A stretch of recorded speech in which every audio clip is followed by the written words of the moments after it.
Kirsten Jones, welcome to the Soccer Queens podcast. Thank you so much, Erica. I'm excited to be here. Thank you so much for coming on. And I have your book right here, Raising Empowered Athletes. So, this is one of the only parent guides I've found on Amazon for sports parenting. So, this is going to be a really fun conversation because I read this book in 2 days. So, my husband, he listened to it, the audio version first.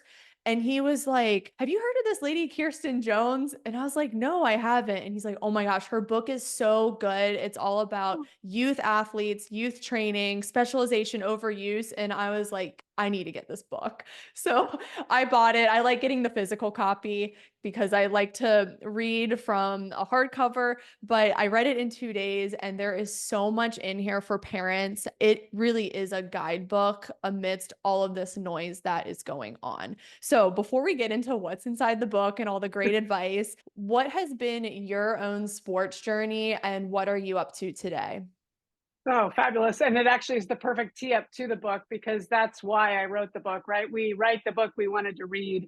And I grew up in Montana playing every sport under the sun, whatever season it was, you played it. They, in fact, didn't have club sports back then. So I played basketball and softball and rode horses and played tennis. And my parents could have cared less if I played in high school or in college, but I loved it. And I actually ended up trying out for a junior national team. I found out through, I think, Volleyball Monthly magazine, I found out that the junior national team was having tryouts in Colorado Springs. So I jumped on a plane. I showed up in Colorado Springs. The San Diego State assistant coach was there. I chased her down the runway at the airport, the Denver airport afterward, and said, "Hey, I'd love to come to your school." And she said, "Oh, well, I'm having scholarships." I said, "That's okay. I'll walk on."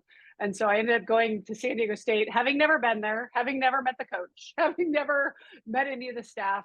So, it was an amazing experience in that at the time, San Diego State volleyball was a top 20 program. I learned a ton about volleyball. It wasn't a great fit for me personally, academically, and socially, and from the coaching standpoint. So I ended up transferring to William and Mary and had the most amazing experience with the best coach who eventually was in my wedding. I still speak to her on a monthly basis. She's one of my best friends. And so a lot of the foundational stories and values that I have are through experiences of when it doesn't go well are the times that we learn. And I know a lot of times those are the things we parents now are trying to avoid are the pain. But a lot of the principles that I talk about in the book and on the podcast, hashtag Raising Athletes with Susie Walton, we're talking about not always avoiding or trying to avoid for our children the pain points that they're having, because a lot of times that's where the meaty stuff is. And we become helicopter, drone, snowplow parents that are just clearing the road and they're not learning the life lessons, which is not giving them agency to understand who they are and what they want. They, just because at 5 you said you wanted to play, on the national team, doesn't necessarily mean at 12 and 15 and 18 that's still your dream.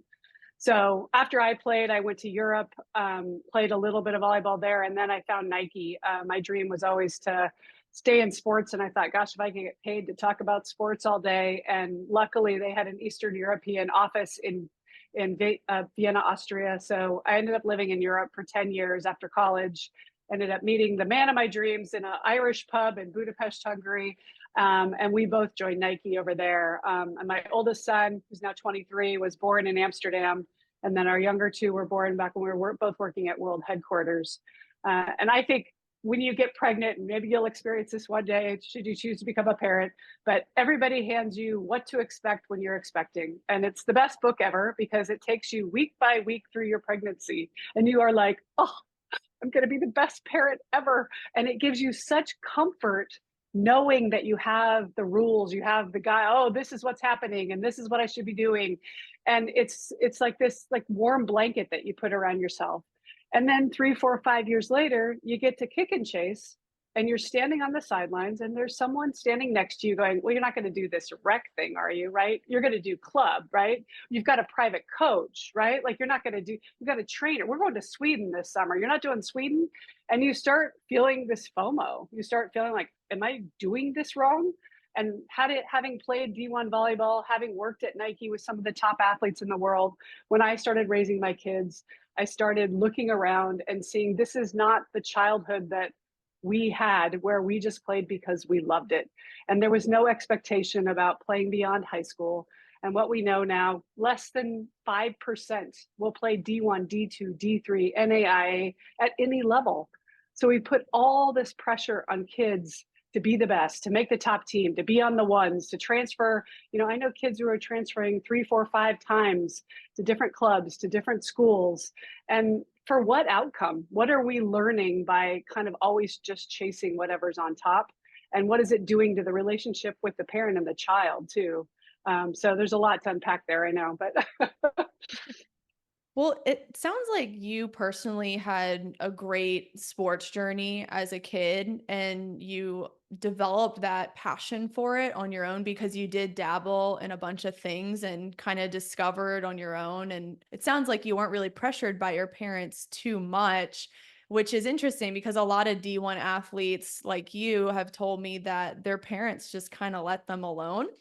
And it kind of has that opposite effect. Whereas the type of parents you kind of give examples of in your book, like the tyrant, there are some crazy examples of that stereotype. But maybe get into why parents who are the tyrant and trying to micromanage their kid and even like talk to the coach for their kid, why is that so detrimental for their experience?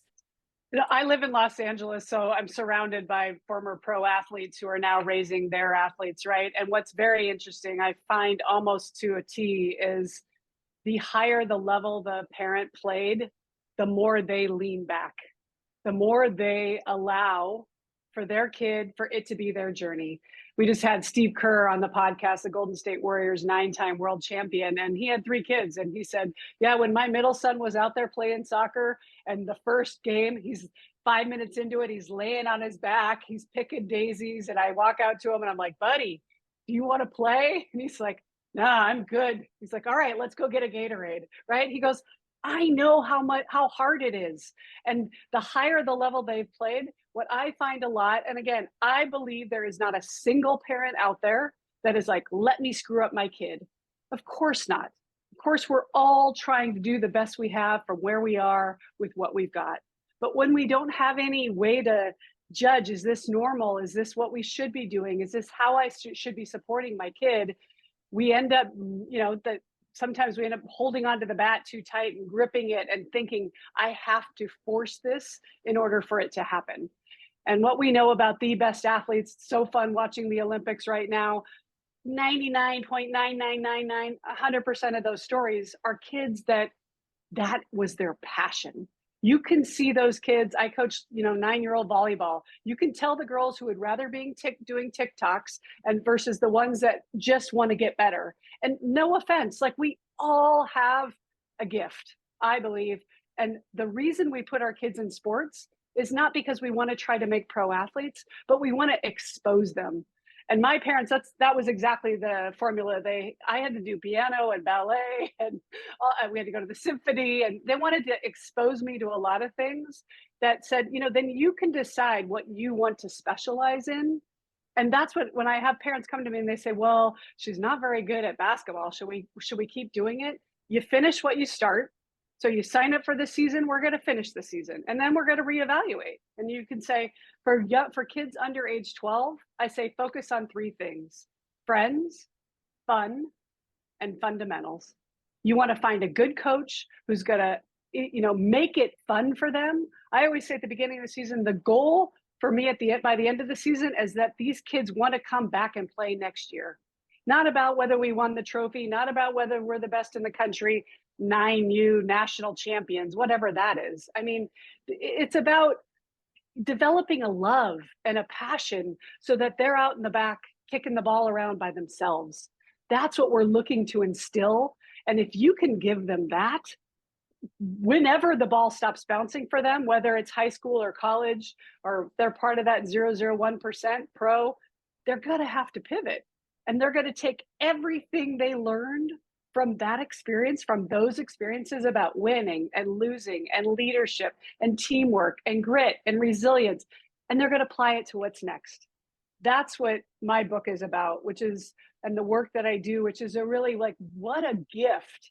If you could give every kid under the age of 15 a toolbox that gives them sense of agency, sense of self, sense of I am enough just as I am. Maybe I can hit, maybe I can touch 10-5, or maybe I'm really, really fast, or maybe I'm really creative. And actually all of my my momentum should be going in a completely different direction. Again, I mentioned I live in LA. One of the fun stories, I don't know if it's 100% true, but I would like to believe it, is a friend of mine mentioned that she had met Steven Spielberg, and Spielberg said he wrote a thank you letter to his high school football coach. He said, I want to thank you for cutting me freshman year, because had you not cut me, I would have never become, what I am today.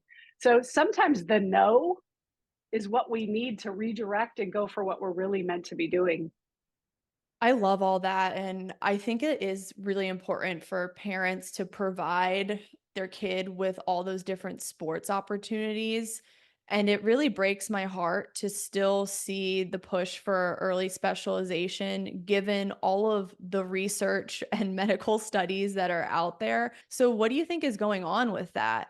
I think parents know that multiple sports are good pre puberty or age 12 to 13 in girls, but why are they getting sucked into it?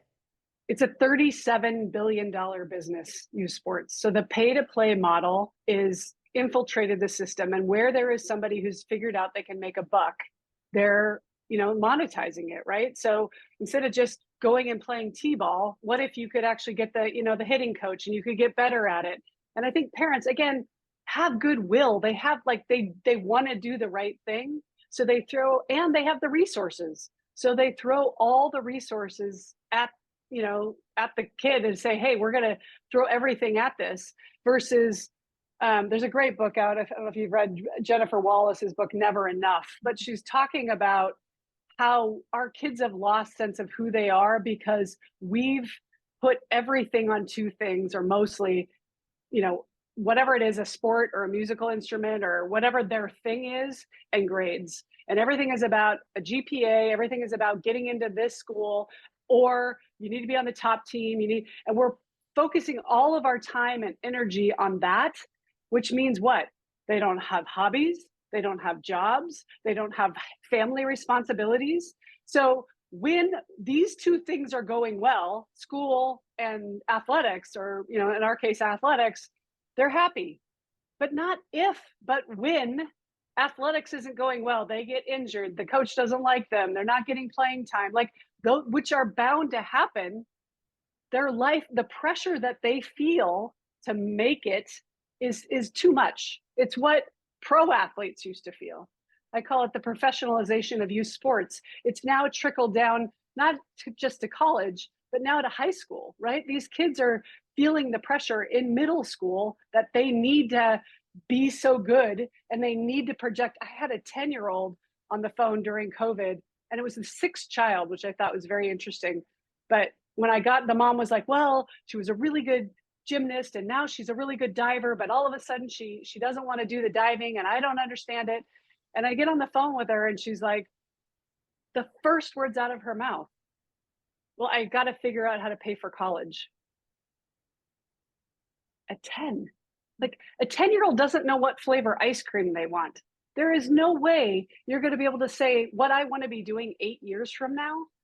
We have a tough enough time making up our mind about what we want to do in the next month or 6. So the pressure that's trickling down to these kids that they feel like I have to have it all figured out is what's, and these better than I, probably the burnout rate. 70% of kids are dropping out of sports altogether by age 13. Girls are dropping out at twice the rate of boys. And that is alarming because we need to build athletes for life. When I worked at Nike, I loved the motto. It was, if you have a body, you are an athlete. And there was an asterisk next to athlete, like everyone is an athlete. Everyone has a body. We want to be building athletes for life. And what we know are, particularly for girls, for women who are active at age 23, will stay active the rest of their life, which leads to less depression, less anxiety, less overwhelm, like all of those things that lead to healthy life choices. That's why we want them to participate in sports. And maybe it's be a surfer or a rock climber, or it doesn't have to be competitive. It doesn't have to be a team sport. We're not all wired for competition, and we're not all wired to play a team sport. We need all the different things. So I'll have clients where the mom played, softball. I want my kid to play softball. But when you ask her, she wants nothing to do with softball. What would you rather do? Well, I'd rather be in the theater. Okay, let's find out something that we can do physically on the side and then pursue the theater. So parents, what I see a lot is, we don't know, we only know through our own filter. And so we push kind of what we know, and getting outside of our comfort zone and allowing them to tell us what they want. They have so much to teach us. And it's really beautiful when we get out of our own way. I see the burnout a lot, and we hear that statistic all the time. 70% of athletes quit by the age of 13, and it's true. And I even have girls right now who just got off an 11-month season, and I asked them today, "Are you guys excited to go back to your soccer preseason in 2 weeks?" They all said hard no. Mhm. So they're the age like 14, 15 right now. And imagine what that answer is going to be when they go into college preseason. And I think there is this just rushing to grow kids up way too fast. I even see on some club pages that 12-year-olds are quote unquote signing with their new travel team.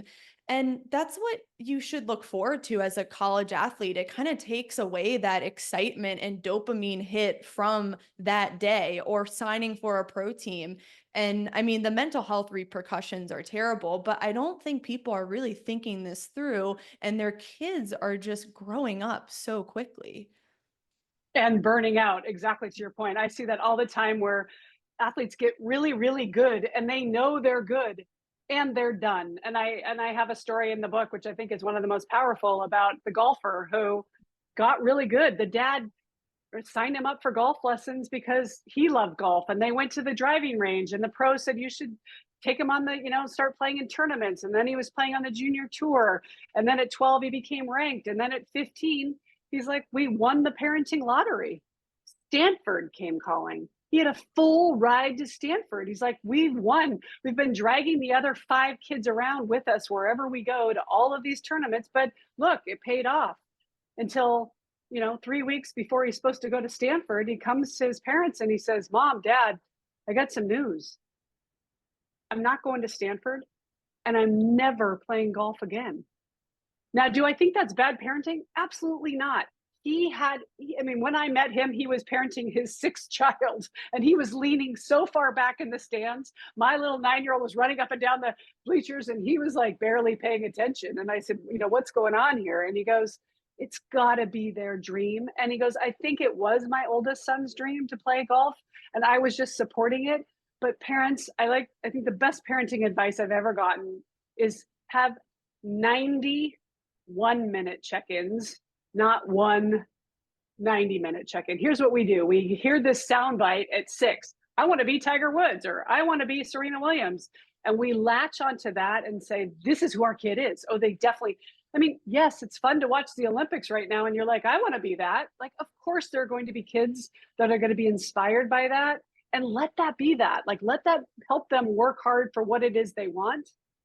And my husband likes to say, at a certain point, you can't teach height. You can't teach, there are certain things that genetics will dictate.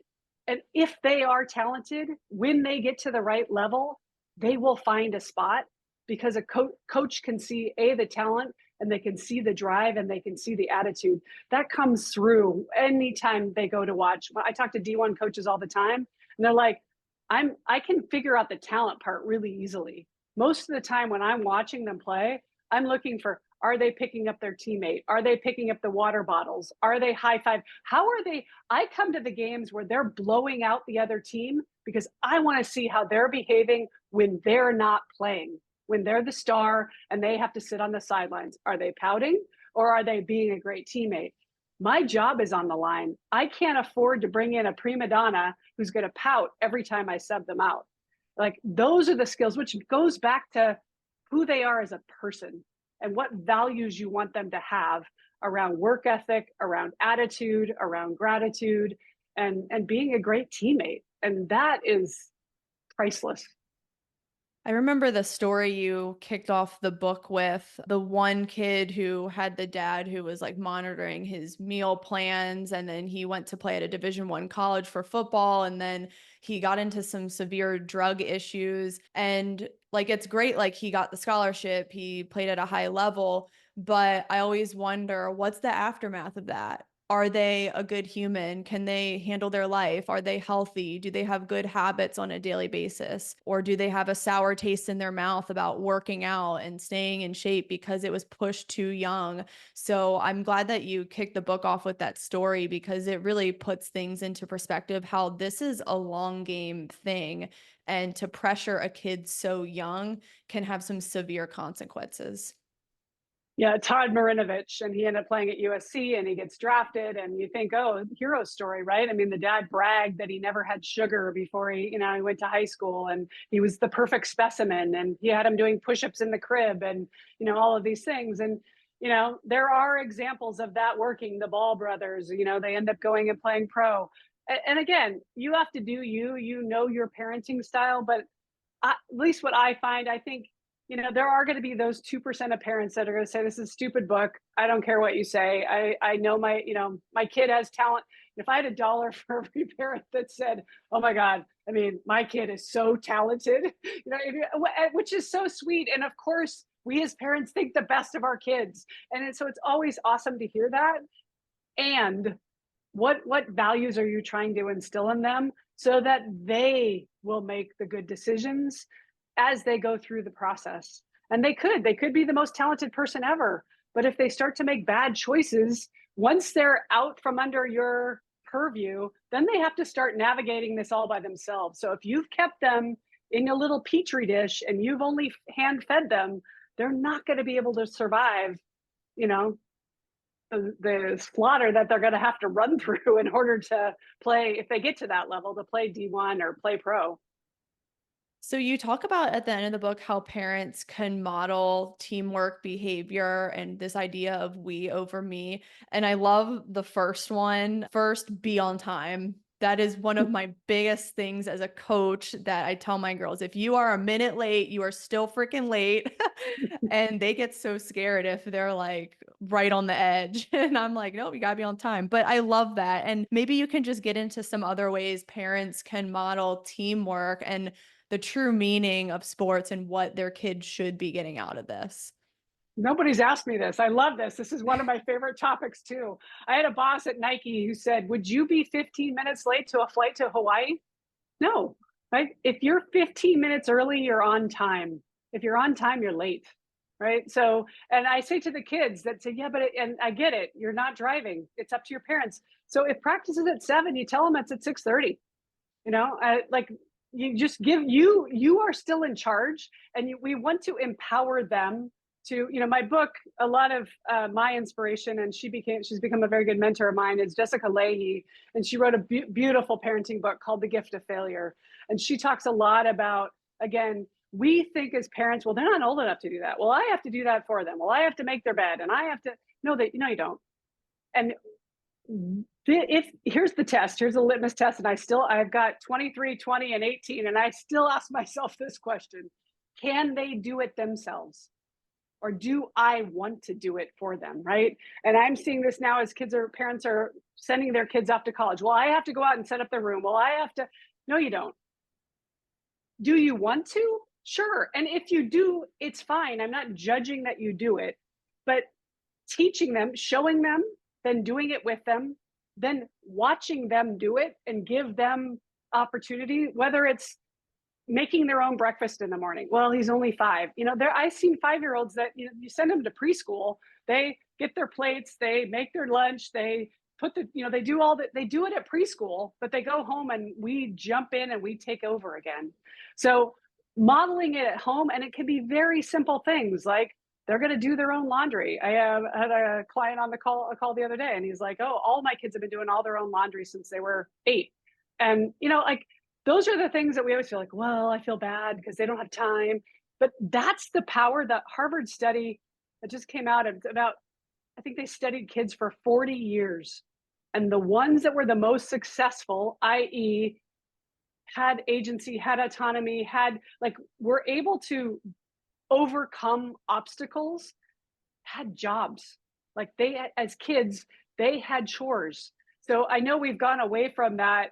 I grew up bucking bales and mowing lawn and picking weeds and feeding the horses. Like that was just something that's your job as if you want to be in this family, you need to do this. And now we feel like, well, they've got practice till late and then they have to study for the test. And we've taken all of their, what I was mentioning earlier, but giving them something that when the soccer isn't going well, oh, I'm doing this well. I appreciate you for washing that car. I appreciate you for walking the dog. I appreciate you as a member of this family. You have value.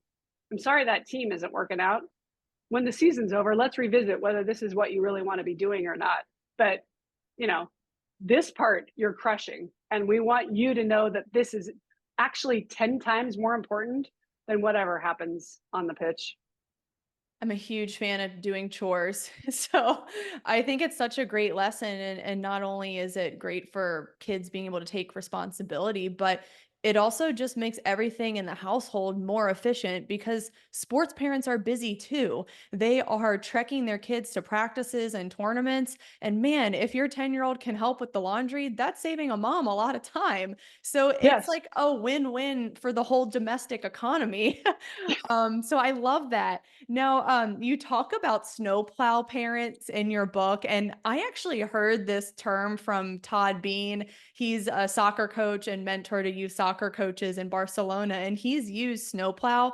I'm not sure who came up with it, but I think it's hilarious. So, can you explain what a snowplow parent is and why you don't want to be that parent? Yeah, snowplow drone is the newer one, right? You're hovering over them all the time. Snowplow drone, helicopter, they're all the same, but basically they mean you're clearing the path for them. So if you think of a snowplow, that no snow will be in front of them, no headwind will be in front of them. And again, Susie and I talk a lot about this on the podcast. We interview a lot of people that when the most successful learnings you're going to have as a human being is when it doesn't go well. And when we can sit with that, parents, and realize that by me removing blocks for them, and so here's the language you need to use. So when it's not going well, let's say you're not getting playing time. Wow, that really sucks. What do you think's going on? Well, I don't know. The coach doesn't like me. Okay, so what do you have agency over? What can you do? I don't know. Well, you want to brainstorm some ideas about how you could solve this? Sure. So could you go talk to the coach? Well, I'm not going to talk to the coach. You talk to the coach. Oh, it's actually your coach, just like teachers, by the way. And they can do it in kindergarten. They can start doing it at 6, 7, 8, 9. We do not need to be involved in every single conversation they have, particularly when it's just, brand new.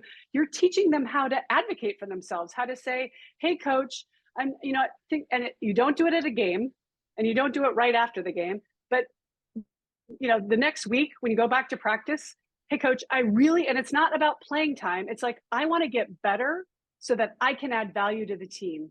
Can you give me some pointers? What are some things that I need to be doing so that I can be adding more value? I love being a great teammate. I'm going to do everything I can on the sidelines, but I also would like to be, contributing on the field.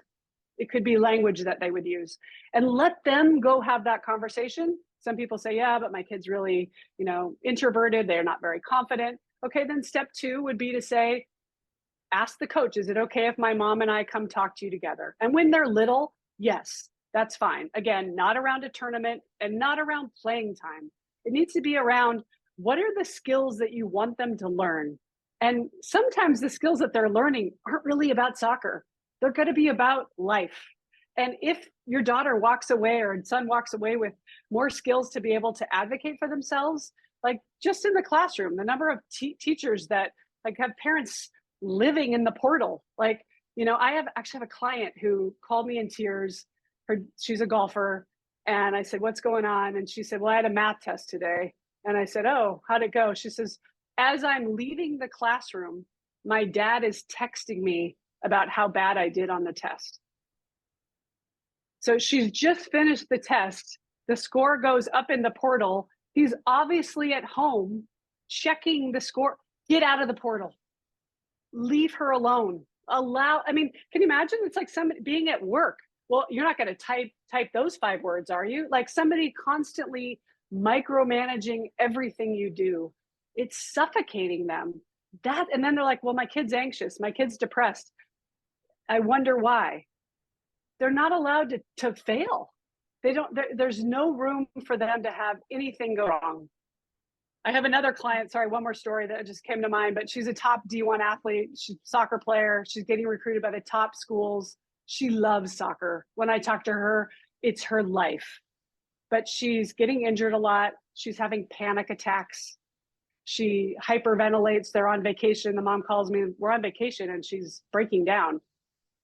So I get with her, we're meeting one-on-one. I said, how's it going? And she just said, I don't know. I keep having these panic attacks and I can't figure out why, because I really want to go play in college. I love this. This is my favorite thing ever. I said, oh, well, tell me what's going on. She said, well, every time we have a timeout at a soccer game, my dad is on the side of the field. Look at your phone. I said, what do you mean, look at your phone? Said, yeah, I have to go over to my bag, pretend like I'm getting water, get my cell phone out, and he's texting me during the game. Yes, I know why you're hyperventilating, because you feel the pressure of, if I don't do this well, what if I don't live up to the one of 2 people that I care most about and their expectation? I don't think he's a bad guy. In fact, he works in the world of sports, which is quite phenomenal to me. But like, the only 6 words your children need to hear you say on the car ride home, I love to watch you play. That's it. Let the coaches coach, be the parent. And by being a parent, that doesn't mean tearing down the game, tearing down the kid, model. That goes back to the modeling piece, right? What do you want them to be saying and doing? And when I see a kid acting really bad, apple doesn't fall far. And my son or daughter would be saying, oh, that person, they're so obnoxious to play with. And you're like, well, that's interesting, because I'm sitting next to the parent on the sidelines and they're behaving the same way. So if you don't think they're paying attention to what you're saying, they're listening to everything you say, and they're watching how you handle stress and adversity, and they're reacting in kind. And that's what they're internalizing around how they're supposed to handle it. Wow, I know this is a lot for parents to take in right now. And it is hard in some situations for them to bite their tongue and not micromanage and say something to their kid or even to the coach. But I just really want parents to put things into perspective. It's like if you're at work and your boss who you hate, like think of someone who you hate who's been your boss, and they're constantly texting you on the weekend or after 9 p.m. at night or telling you at your desk what to do. That's how the kid feels. And they're getting it for the length of their youth career. And it's just really sad because the kid, like you said, they feel the pressure, they get scared, they develop anxiety, they have no autonomy, and it's just really dangerous. And then when parents say something to the coach, from the coach's perspective, coaches try their best to move on when a parent intervenes. But as a coach, I'm sure you can say the same thing. It is always in the back of our head that that parent said something to us, and we will always have a negative view of that parent, which is not good for the kid to be put in that position. I have another story in the book, a true story with my son. He was in 8th grade, and we were living in New York at the time, and he was at the high school boys basketball banquet, and they got to be there with the varsity team. And there were three seniors, one of which was going on to play in college. The other 2, they were done. This was the end of their career, 15 years or whatever it was of playing basketball. And you got to stand up and say a couple words about your career. And 3 for 3, all 3 boys stood up and talked about the car ride home. And it broke my heart to hear them say, I want to thank my mom for being a soft shoulder to cry on, because dad would chew me out the entire way home. I want to thank my sister because she always helped me understand and translate what mom and dad were saying to me. again, I think we get caught up in the moment. I don't think we mean to take it out on our kid, but if my child's only overriding memory of youth sports is the car ride home and it being miserable. My son had one kid where they played in it was a summer league, and he ran over to him after and he's like, "Can I at least walk out to the car with you?" And he goes, "Yeah, sure, why?" He goes, "Well, my dad's going to chew me out the whole ride home. I want to just avoid it for the next 10 minutes." Like, if you don't think they understand what's going on, and it's not, I mean, at least with a boss, you can leave them. But this is the only person that they your parents are the ones you truly want to make happy. And to have them, and then people are like, well, I don't know why they stopped playing. They were so good. Because they wanted the noise to stop. They wanted to get out of their pain. Now, there's a line towards the end of the book that I really love, and it just kind of just puts a nice bow on top. And again, there's so many stories in this book beyond what Kirsten's saying right now. I mean, you have so many crazy stories, but trust me, there's more in the book, and I still want everyone to get this. But here's a really great line that I loved. One of the themes of this book is not just raising good athletes, but empowered people, not just good athletes, but good sports. The type of kid who might not stand out in a box score, but will be successful in whatever he or she pursues. So, I guess for your closing advice and unpacking this quote, what would you say to parents who are just early on in this journey, their kids like middle school, high school? What would you say to them? Keep it fun. Keep checking in with them. Chapter 2, whose dream is it? Keep making sure it's their dream. And if it's their dream, awesome. Of course, support them. And maybe sometimes that does require pushing them. I'm not saying, I mean, I'm a firm believer of like, okay, this is what you said you wanted. You're going to need to do the work. Those are going to be the gifts they're going to get. But just making sure that it's not overwhelmed by a parent's, yeah, but he could, get drafted, or he can be this, or he can be that, because the pressure that they start to feel, it just becomes too much, and that's when you see them opting out. I want them to take the skills that they have, because now there are books that are that are about parenting into their 20s and 30s, right? When we went off to college, and I'm older than you, but we went off to college, our parents waved to us as we left the airport and said, "We'll see you at Christmas." Now we have, and we're going to see you in 3 weeks. We're going to drop you off, and then we're going to come back for Parents Weekend, and then we'll be here for homecoming, and then we'll see you at Thanksgiving. Like, we're so umbilically attached to our children. And of course, with social media and the texting, and I mean, I have friends who are like, well, I got to call him because he's got a 9 a.m. class. What do you mean? He's in Boston. We're in LA. Why are you calling him to, like, we're not letting go. And some of those failures. So the best advice I could give is letting them fail while they're home, and fail, letting them have things that don't go well, and that, whether that's you left your lunch at home, mom, you have to come give me my lunch, shoot, borrow from a friend. I left my instrument. I left my socks. Okay, what are you going to do now? Allowing them to problem solve so that they can start to build agency and resilience, and, again, feel a little bit of the pain. If we take away the pain, we miss the lesson. I love that. Now, where can everyone find you? And are you currently working with parents and athletes, I assume? Yes. So KirstenJonesInc.com is my website, that you can find the podcast on there, hashtag Raising Athletes. I'm on all the socials, mostly Instagram, a little bit of Twitter and LinkedIn. But yes, I do speaking to clubs, to schools. I love working with teams. So sometimes I'll work with a team throughout a season. I did that kind of work at Nike with corporate athletes, and now I love doing it with actual, youth athletes and high school, college athletes. And then, yes, one-on-one. So on the website, you can jump on and get a 30-minute free call if you've got something you'd like to do. And I'm getting that a lot now. When parents reach out, they're like, "I read your book," or "I listened to the book, and I just wanted to touch base with you. I'm on the front end of this journey, and I want to do it right." And I get that. Like, this is the book that I wish I had, of somebody saying, it's okay. You don't have to be trying to keep up with the Joneses, whoever they are. We got to stay in our lane. We only get 18 summers with them. I'm a good example of that. We just went on a family vacation, and my oldest couldn't go because he had a job.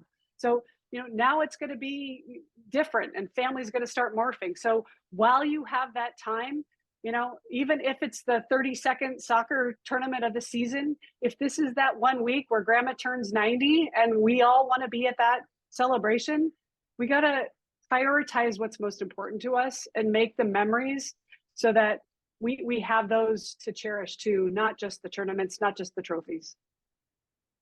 Brilliant. So I will leave your website and all of your social media links in the caption below. Expect a lot of messages coming your way from the parents listening and also the coaches who listen. I'm sure they might want to have you on, speak to their teams. So that I would should love be very exciting. But that. yeah, definitely get the book, Raising Empowered Athletes. I have been actually rereading it. I mean, there's just so much Oh, in here for parents and coaches and non-parents right now, but it is fabulous. So be sure to check it out. And everyone, I will see you on the next episode.